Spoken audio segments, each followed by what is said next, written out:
கேள்வி ஒன்றாக இருந்தாலும் பதில் எப்படியா இருக்கான், ஆளுக்கு ஏற்ற மாதிரி மாறுபடும். நேரில் வந்துட்டால் என்ன பண்ணிடலாம், எல்லா கேள்வியும் கேட்டு தெளிவாக. அதுக்கு தான் சத் சங்கம். என்னுடைய நோக்கம் எல்லாம் மனிதர்கள் எல்லாம் மகிழ்ச்சியாக இருக்கணும், அவ்வளோதான். அதாவது உயர்திணை அக்னின்னு பேர் இருக்குது. கடவுளுக்கு உயர்திணை அக்னினா நம்ம பால் பிரித்து திணையெல்லாம் உயர்திணை அப்படிலாம் சொல்கிறோம். ஆண் பால் பெண் பால் இருந்தால் அது உயர்திணை, ஆசிவற்றது அல்லது பாலற்றது அல்லது பண்பற்றது அப்படின்னா அது அக்ரிணை அப்படின்னு சொல்லுகிறோம். இறைவன் உயர்திணை அக்ரிணை, அது பேர் ஸ்பெஷல். அது அந்த கோட்டா தனி. நீங்கள் ஏற்றுக்கணுன்றதுக்காகலாம் நான் சொல்ல, நீங்கள் ஏற்றுக்கோணும் அவசியம் இல்லை. நீங்கள் ஏன் ஏற்றுக்கணும் அப்படிலாம் இல்லை. நான் சொல்கிறத நீங்கள் ஏற்றுக்க முடிஞ்சால் பாருங்கள், ஏற்றுக்கலாம் நேரில் வந்து பாருங்கள். நான் பல வகையில் கடவுளை நான் சொல்லிடுறேன். சூன்யம் அப்படிலாம் ஒரு வீடியோலாம் போட்டு பேசி வச்சுக்கிறீங்க. நீங்கள் எப்படின்னா தந்திரங்களை இப்போ கையாண்டு திரும்ப சந்திரப்பூ அந்த கேள்வியை தான் கேட்டுனுக்கிறீங்க. நீங்கள் ஏன் ஒன்றை ஒற்றுக்கொள்ள முடியவில்லை அப்படின்னா நீங்கள் அதை அனுபவிக்கல, அதனால் ஒத்துக்க முடியாது. இப்படியெல்லாம் இருக்குமா உலகம் அப்படின்னு உங்களுக்கு தெரியவே தெரியாது. ஏன்னா நீங்கள் அந்த பக்கம்லாம் போனதே இல்லை.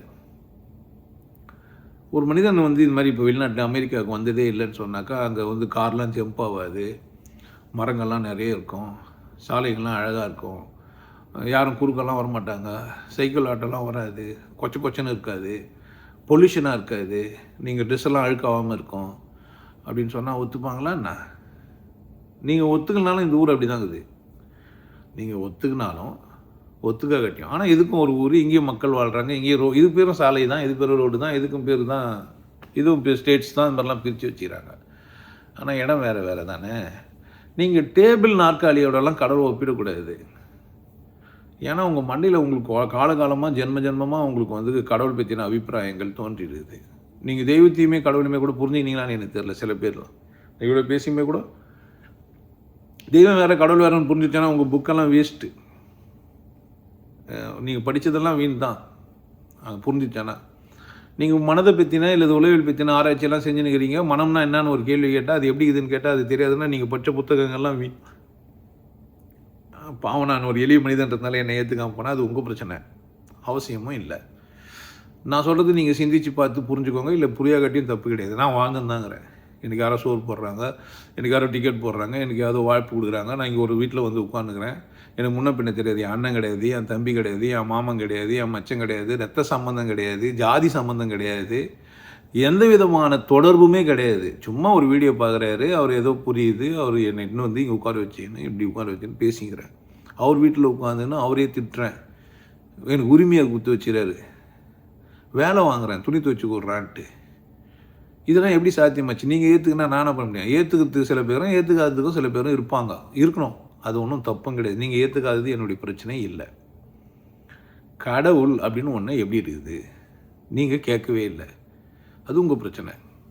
உயிர்திணை அக்னின்னு நான் சொல்கிறேன்றது இல்லை. நிறைய பேர் இப்படி தான் சொல்லி வச்சுக்கிறாங்க. நிறைய பேர் புரிஞ்சுன்னும் இருக்கிறாங்க, உணர்ந்தும் இருக்கிறாங்க, கொண்டாடியும் இருக்கிறாங்க, சொல்லியும் வச்சுக்கிறாங்க. என்ன சொன்னவங்களாம் என்னை மாதிரி கீழே எல்லோரும் கூட நின்று பக்கத்துலேருந்து சொல்லாமல் போயிட்டாங்க. நான் உங்கள் தோல் மேலே கை போட்டோ, இல்லை உங்களை கூட இருந்துக்கணும், உங்களை கூட சாராயம் குடிச்சிடணும், இல்லை உங்களை கூட மீட்டு சாப்பிட்டுக்கணும், உங்களை கூட டான்ஸ் ஆடிக்கணும், உங்களை கூட பாட்டு பாடிக்கணும், உங்களை கூட உறவாடிக்கணும் சொல்லணும் வரேன். கடவுள் ஒன்று தான், அது எங்குமா இருக்குது, அது சர்வ வியாபி. ஏற்றுக்க முடியலன்னா நான் என்ன செய்ய முடியும்? ஒன்றும் செய்ய முடியாது. அதுக்கெல்லாம் சண்டைலாம் போட்டு பாக்ஸிங்லாம் பண்ணி மூஞ்சி மேலே குத்தி ஏற்றுக்கிட்டான்னு சொன்னேன். அப்போதைக்கு சரின்னு சொல்லிட்டு போவீங்களே தவிர அடி வாங்க முடியாமல் அப்புறமா என்ன சொல்லிங்க, பைத்தியக்காரன் என்னை அடிக்கிற லூஸு, நான் கடவுள் இல்லைடா எனக்குன்னு கூட நீங்கள் திரும்ப போய் என்ன பண்ணலாம் சொல்லலாம். தெரியாதுன்ற ஒரு மனிதனுக்கு சொல்லித்தர முடியும், தெரிஞ்சிச்சுன்ற மனிதனுக்கு சொல்லவே முடியாது. ஒரு பெரிய பிரச்சனை அது. அதுவும் நம்புகிற மனிதனுக்கு சொல்லவே முடியாது. அவன் எதோனா நம்பின்னு இருப்பான். இப்போது இயேசு சீக்கிரம் வராருன்னு ஒருத்தர் சொல்கிறாரு, சில பேர் நம்புகிறாங்க, தப்பு தானே.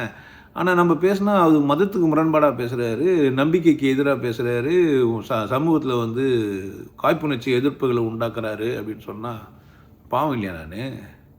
நான் உங்களால் என்ன ஏற்றுக்க முடியாத மாதிரி நான் இயேசுநாதரை ஏற்றுக்க முடியாமல் இருக்கலாம், இல்லை புத்தரை ஏற்றுக்க முடியாமல் இருக்கலாம், யாரோ ஒரு பேரை எக்ஸோ ஒய்யோ என்னால் ஏற்றுக்க முடியாமல் இருக்கலாம்.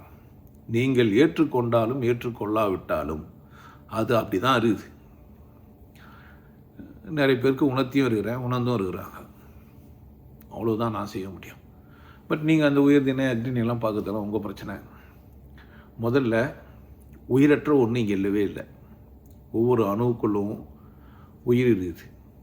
அதனால தான் அதுக்கு ஒரு பண்பெல்லாம் இருக்குது. பண்பெல்லாம் எங்கே இருக்குதுன்னு நீங்கள் நினைக்கிறீங்கன்னா பொருள் இருக்குதுன்னு நினைக்கிறீங்க. கிடையாது. அந்த பொருளை உருவாக்கிட்டு தனக்கு ஒரு பண்பு இல்லாமல் இருக்குது.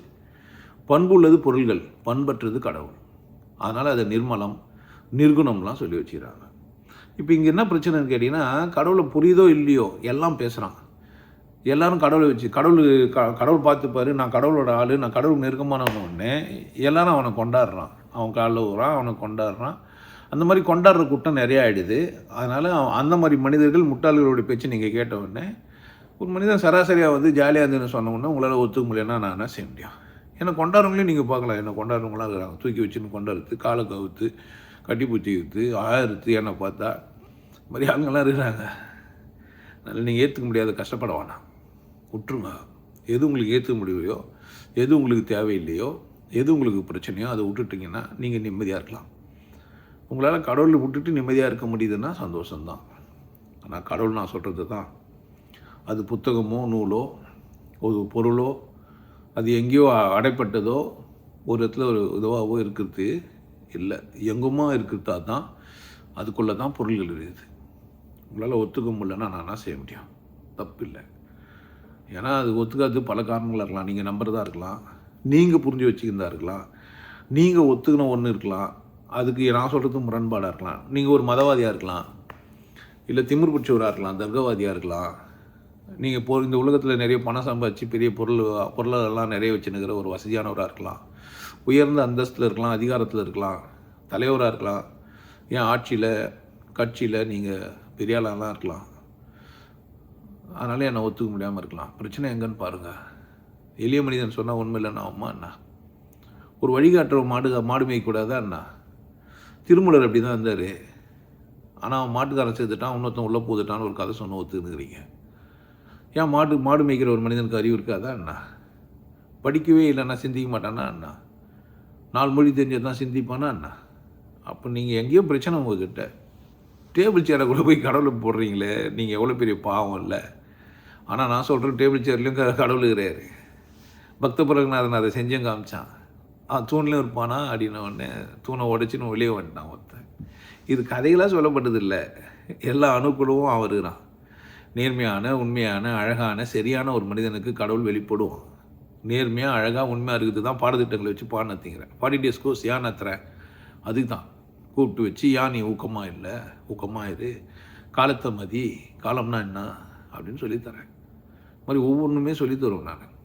ஏன் நீ நிமிர்ந்து நிற்கலை, நிமிர்ந்து நில்லு, நீ ஏன் பார்த்து பழகலை, பார்த்து பழகு, இதெல்லாம் பண்ணிட்டு நீ ஆனந்தமாக இரு, ஆனந்த வாழ்வு இப்படின்னு நான் 5 சேர்த்து பண்ணி வச்சிருக்கேன். இது இல்லாமல் காமம், இது இல்லாமல் பேசுறது, இது இல்லாமல் கல்வி, இந்த மாதிரி ஸ்பெஷலாகவும் இருக்கும். ஒரு நாள் சப்ஜெக்டாகவும் இருக்கும். இது எல்லாத்தையும் சிங்க் பண்ணி ஒரு 40 days உங்கள் வாழ்நாளில் நல்லா கொடுத்தீங்கன்னா ஏற்றுக்கொள்ள முடியலன்னு சொல்ல மாட்டீங்க. அதர்வைஸ் என் வீடியோ பார்த்துட்டு நீங்கள் ஏதோ ஒரு இடத்த பார்த்துட்டு, ஒரு இடத்துல நான் சொன்ன விதத்தை பார்த்துட்டு அந்த இடத்த மட்டும் கோட் பண்ணி உங்களால் ஒத்துக்க முடியலன்னு சொல்கிறது ஒன்றும் தப்பு இல்லை. நீங்கள் அதை மட்டும்தான் எடுத்து பார்த்துக்கிறீங்க. முழுசும் பார்க்க பாருங்கள். இன்னொரு முறை சூன்யம் வீடியோ பாருங்கள். ஒரு முறை உங்கள் வாழ்நாளில் 40 days என்ன கூட வந்து உறவாடிட்டு போங்க. இதுக்கெல்லாம் பணம் கேட்குறீங்கன்னா நான் என்ன பண்ணிட்டோம்? இல்லாமல் வாழ முடியாது, அதுவும் தான் இருக்குது. பட் பணம் இல்லாமல் பதில் சொல்லுன்னா சாத்தியம் இல்லை. அப்படியே நானும் இல்லை, நானும் வாழணும் தானே. இல்லை நீங்கள் ஏற்றுக்கணுன்றதுக்காக நான் உங்கள்கிட்ட எல்லாத்தையும் உண்மையெல்லாம் உடைச்சிடுவேன்னு நினச்சா அதுவும் சாத்தியம் இல்லை. அந்த மாதிரி ஆளும் இல்லை, ஏமாந்துறது இல்லை. எங்கள் அப்பா குதிரில் இல்லைன்னு சொல்ல முடியாது என்னால். நான் நீங்கள் ஏற்றுக்கணுன்றதுக்காக எல்லாத்தையும் சொல்லணுமா என்ன? அவசியம் இல்லை. எனக்கு ஒரு வேல்யூ இருக்குது. எல்லாத்துக்கும் நீங்கள் ஏற்றுக்கணும். நான் உங்களுக்கு அதாவது போய் சொல்கிறேன், நீ பணம் வச்சுக்கிறியான்னு திருடன் கேட்டானா என்ன பண்ணுறது? ஏற்றுக்கு காட்டிடணும்னா என்ன? அப்படிலாம் கிடையாது. லாக்கரில் சீக்ரெட் நம்பர் சொல்லணும் சொல்கிறோன்னா என்ன? நம்ம என்கிட்ட இருக்கிற பொருளை திருடுறதுக்கா? நீங்கள் ஏற்றுக்கோங்க, ஏற்றுக்காமல் போங்க. யார் பிரச்சனை இது? கடவுள் வெட்ட வெளியா, சூன்யமா, பரபிரம்மமா, சர்வ வியாபியா, எங்குமா இருக்குது. என் கண்கள் அதை உணருது, உங்களுக்கும் உணர முடியும். நான் ஒன்றும் என்னால் மட்டும்தான் உணர முடியும்னு சொல்லியே, உனக்கும் வாய்ப்பு தரேன் தானே. அந்த சேர்கள்லாம் வச்சுட்டு நினச்சின்னுக்காதீங்க, பாவம் தான் நீங்கள். உங்களுக்கு எல்லாருக்கும் ஒரு விஷயம் சொல்கிறேன். ஆனந்த வாழ்வு அப்படின்ற ஒரு கோர்ஸ் யூடியூப்பில் போட்டு வச்சுக்கிறேன். Happy life course. நீங்கள் மெம்பர் ஆனீங்கன்னா ஆனந்த வாழ்வு கோர்ஸை நேரடியாக நீங்கள் யூடியூப்பில் பார்க்கலாம். ஃபேமிலியாக டிவியில் போட்டு என்ன பண்ணலாம், எல்லாரும் ஃபேமிலியாக போட்டு பார்க்கலாம். ஒருத்தர் தான் சப்ஸ்கிரைப் பண்ணீங்க, 5 பேர் 6 பேர் என்ன பண்ணலாம்? நீங்கள் அதை பார்க்கலாம். வாய்ப்பு இருக்கு, பயன்படுத்திக்கப்பா. இறைவை உணர்வோம், இன்பத்தில் திளைப்போம். குருசில யோகிய நாடு, உன்னை நீ கொண்டாடு. கொண்டாட்டம் உனது பிறப்புரிமை. மதம் மறப்போம், மனிதம் வளர்ப்போம். நல்லா இருங்க, சிறப்பாக இருங்க, கொண்டாட்டமாக இருங்க. உங்களை நீங்கள் மதிப்பு மிகுந்தவராக மாற்றுறது உங்கள் கையில் தான் இருக்குது. நல்லா இருங்க. நான் ஒரு வாய்ப்பு என்னை பயன்படுத்திக்கலாம். நல்லது.